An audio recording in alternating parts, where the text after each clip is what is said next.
Thank you. Thanks very much, Ben, and thank you for the invitation to speak today. I'd firstly like to thank the previous speakers because they've set the scene for what my talk will be today, but also in designing the Hong Kong AMR-AMU monitoring system, being able to access DAMMAP and the UK system, the Netherlands system, the information's there, so we thank you very much for providing that. And so all we've done in this has been based on what's happening internationally. I'm going to be controversial in this session because we've been talking a lot today about monitoring and antimicrobial stewardship. I'm going to ask the question, can we actually reduce the amount of AMR in food animals in Asia? We've been seeing that there are some places where this can happen, but can we actually have the effect we expect in Asia, given we have a completely different situation where we've had virtually no control over the use of antimicrobials for the last, well, since the last 30 years. At the same time, livestock production has increased dramatically in that period. So my suggestion is that, yes, it can, but probably not enough to meet our requirements. We're seeing antimicrobial resistance as a global crisis.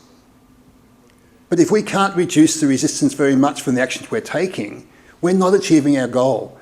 So I want to try and look at that and look at some of the evidence to support what I'm trying to say about whether or not we can reduce the resistance which is there.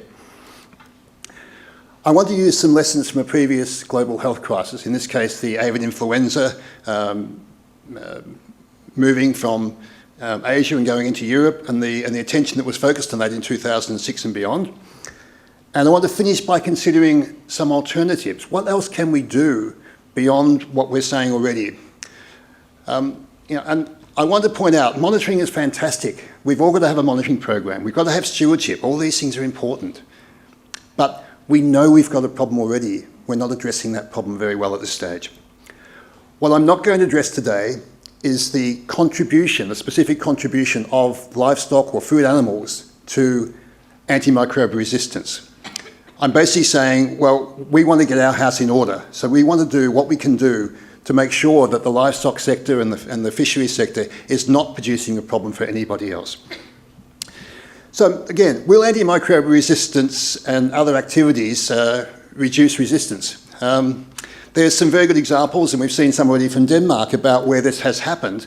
Most of these are from high-income countries, and this is one which was resolved from Canada, where they stopped using injection of day-old chicks with a third-generation cephalosporin. We saw reductions in resistance in salmonellas, both in humans and in poultry. The example which has already been shown from Denmark, where the reduction in the use of macrolides also reduced the resistance to those. But it doesn't happen in all cases.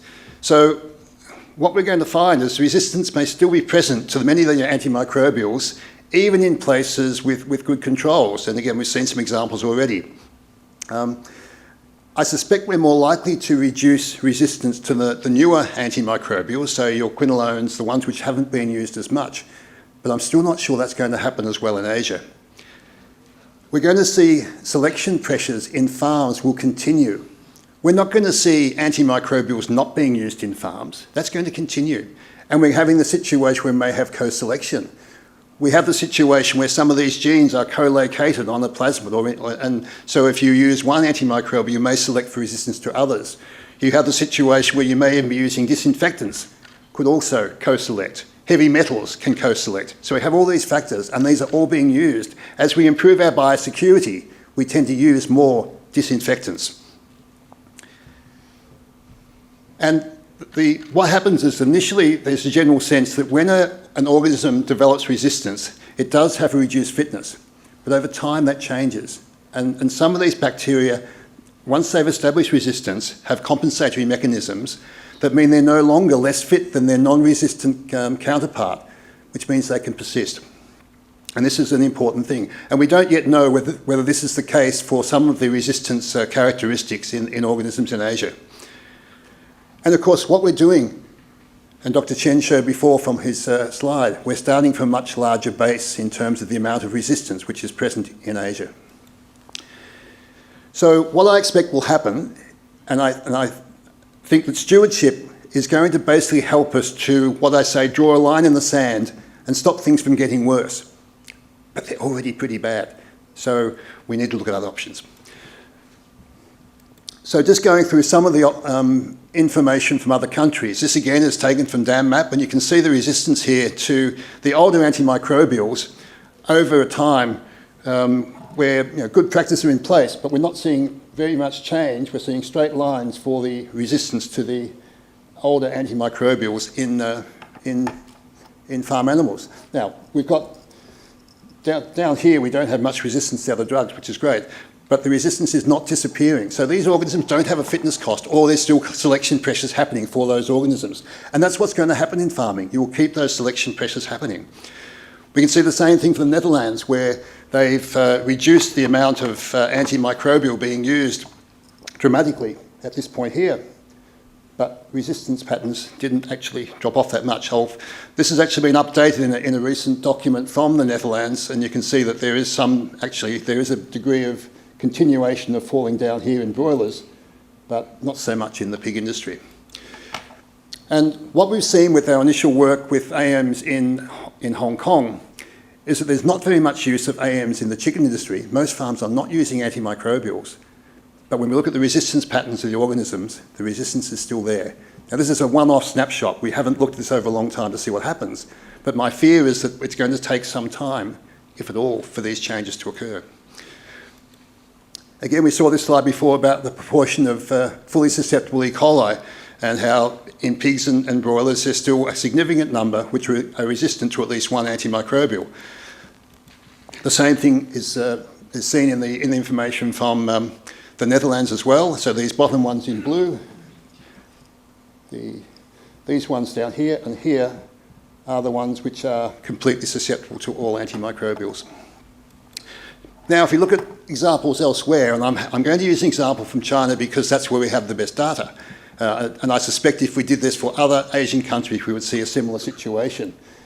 This paper was published fairly recently on surveillance of antimicrobial resistance in commensal E. coli's in chickens and swine between 2008 and 2015. And what we see is there's a very high level of resistance to multiple antimicrobial classes with very few pan-sensitive organisms. And this is a graph they produced. And I'm going to spend just a couple of minutes to go through this because it's important. So on this side, we have the percentage resistance. So each of these represents an individual chemical. The columns are individual provinces in China, and then we have the overall levels here. Red lines, chicken, black lines, swine. Look at our older antimicrobials. Tetracyclines, sulfonamides, ampicillin, Guangdong. We've got virtual total resistance on the measures used here. I use the word resistance loosely. Peter will pick me up on this, I'm sure, if I don't. But on the measures they were using, these organisms are showing evidence of resistance. If you look at the other critical antimicrobials, we're seeing somewhat stable or rising patterns for some of these, including colistin in pigs, enrofloxacin, quite high levels.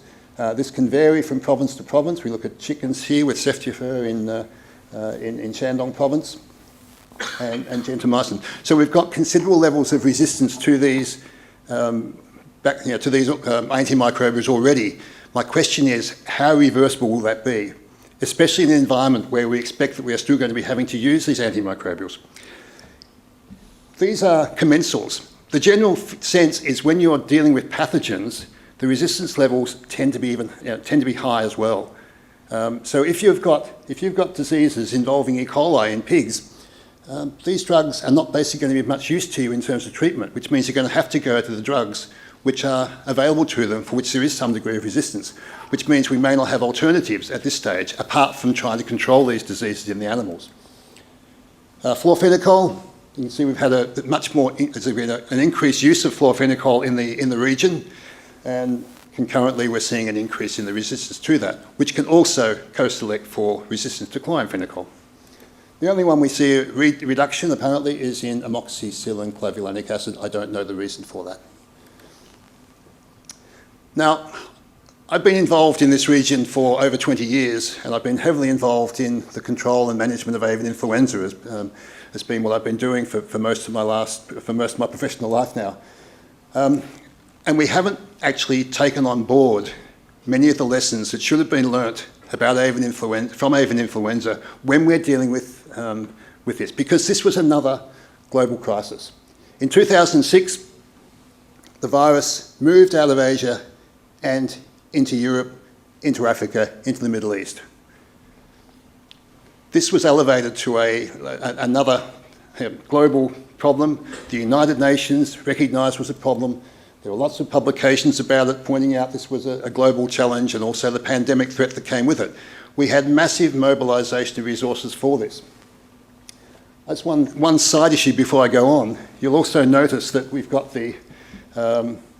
this is a map of the cases in 2006, and notice that Europe and the Middle East is lit up like a Christmas tree, and there's virtually nothing in Asia. Is that true? I don't think so.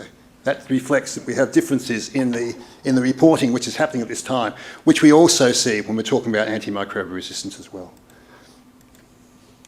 Now, one of the things that happened after this was the United Nations system got involved in this, and we had the appointment of Dr. Nabarro, incredibly dynamic, was running around all the countries trying to get the systems working together, the United Nations system working together. We had a tripartite group for the agencies, we had the World Bank involved, we've had multiple ministerial conferences.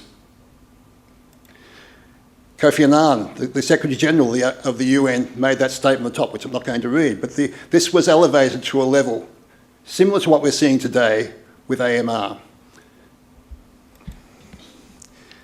Now what we saw was there were some improvements. We had some countries that did a really good job, and they've managed to improve things. There was also a lot of wasted resources in that time, because you have a lot of money going in to a problem in a very short period of time.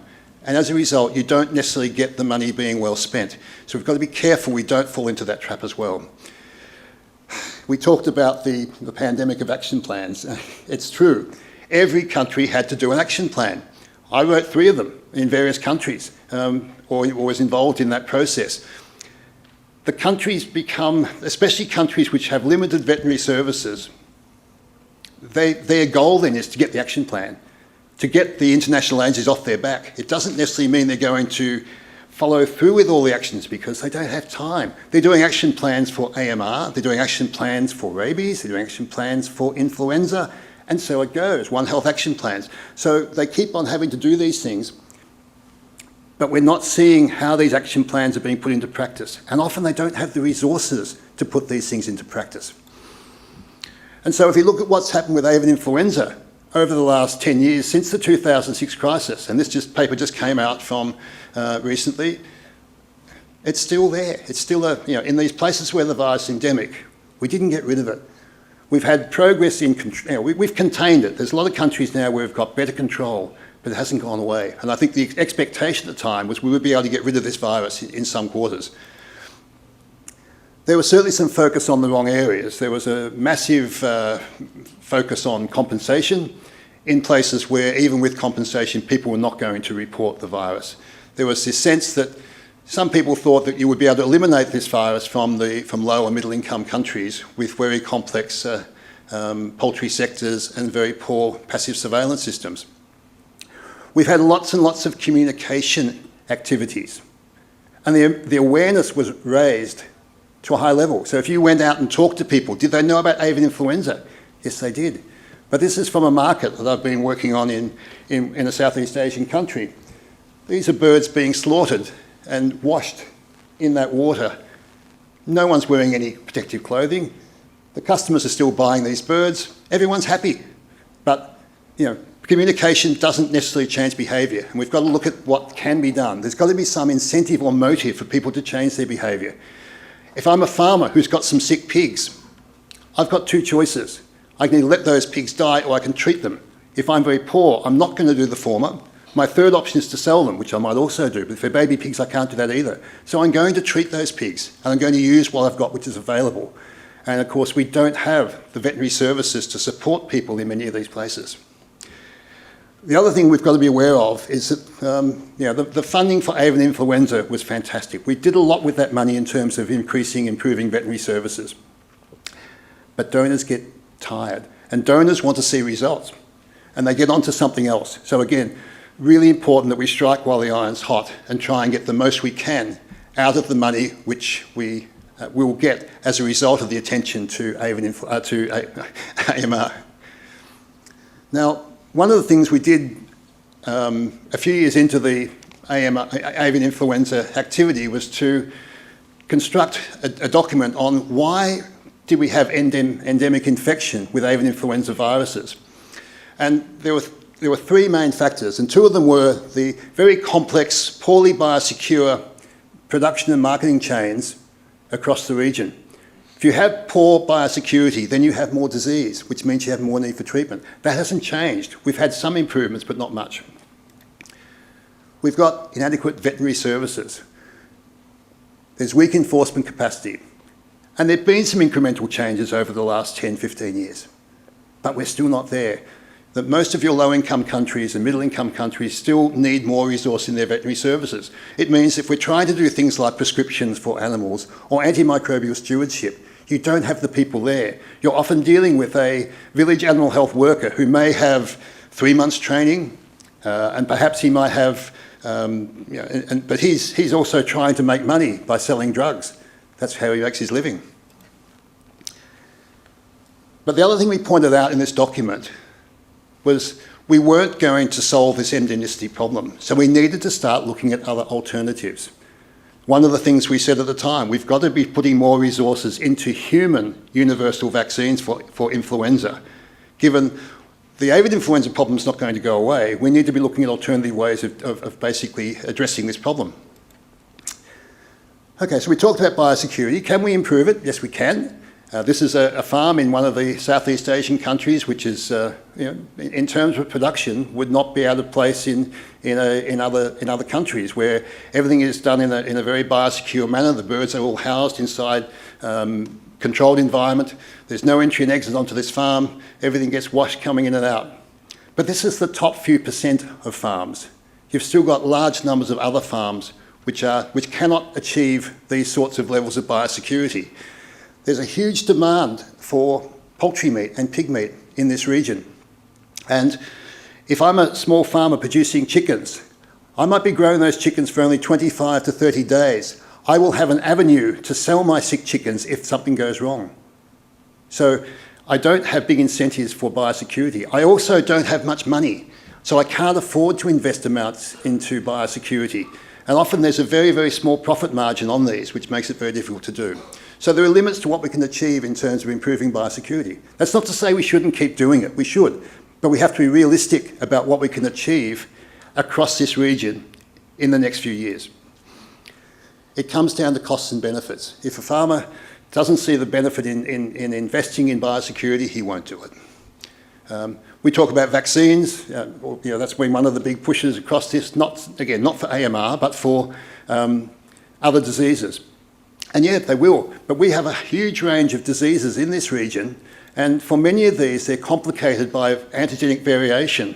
So for a number of the diseases which are occurring in pigs and chickens in this region, we're seeing antigenic variation, which means that existing vaccines have to be updated on a regular basis. So it's an ongoing process. Vaccines also cost money, and if you're dealing on very low margins, the cost of a vaccine might be too much for you. It may actually take away your profit margin, and so you'll take the risk of not vaccinating.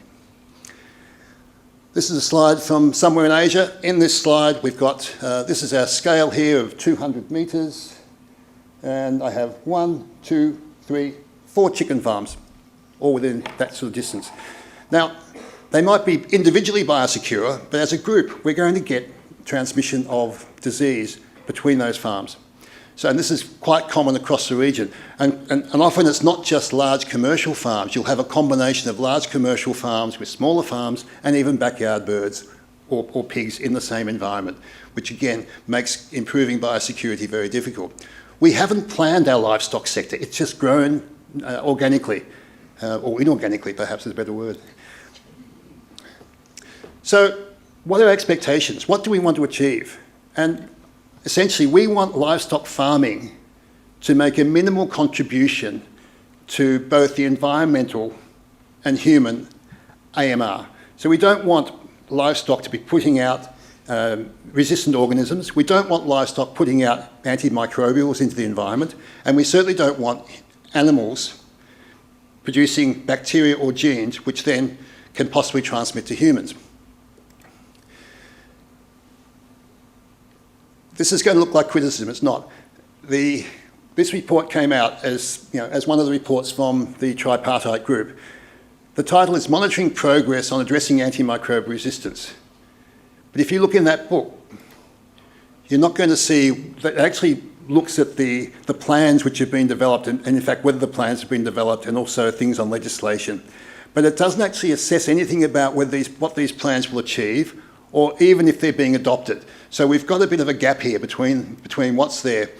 And as I said before, most of these action plans are only going to result in incremental improvements. They will build surveillance systems. They will have it. But it won't necessarily mean we'll finish things off. And this is especially the case in low and middle income countries. We need to be focusing more on the outcomes, not just the measurable outputs. We're going to still need AM production, in animals because the farms just can't cope without them in the current situation. I think the ban on the critical AMs as growth promoters is a huge forced step, but it has to be enforced. And we heard yesterday that this may not be possible, won't be possible in some of the countries here. But we do need to understand why we're using these critically important AMs, because if we can find alternatives, be it different drugs or alternative approaches, then that's the way we've got to go. To me, these critical important ones, the cephalosporins, your quinolones, your colistin, are the ones we should be spending most of our energy and attention on if we can do it. But if we can't do that, then we need to explore other ways to stop resistant organisms and bacteria from getting out of farms. Now, from here on, I'm getting into lands of speculation and ideas. These are things which I'm putting up as, as we say, flying kites, putting up suggestions of things we might be able to do. We need to look at the critical points in the production system where we can stop if we can't stop the antimicrobial resistance genes from being in these animals, can we somehow stop them from getting out of the farms? The concept of biocontainment. Again, I'm assuming we can't do it, and my sense is we probably can't.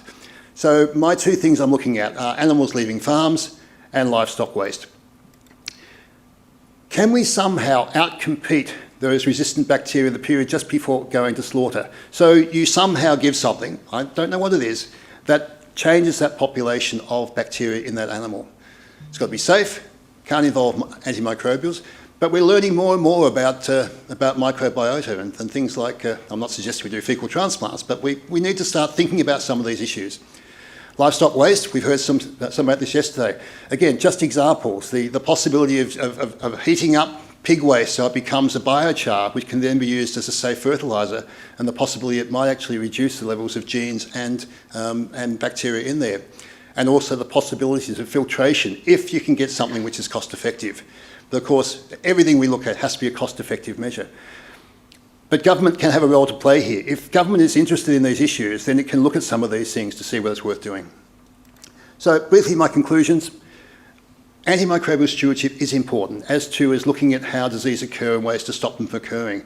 But I don't think it's going to provide the gains we expected. And I think in 10 years' time, there's a fairly high probability that our levels of resistance across Asia will not be very different to what they are today.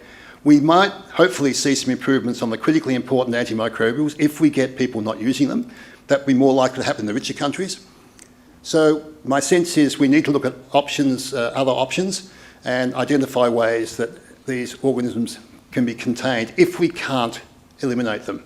So in some ways it's similar to the climate change argument of mitigation versus adaptation. Thank you very much, and I apologise for going over time.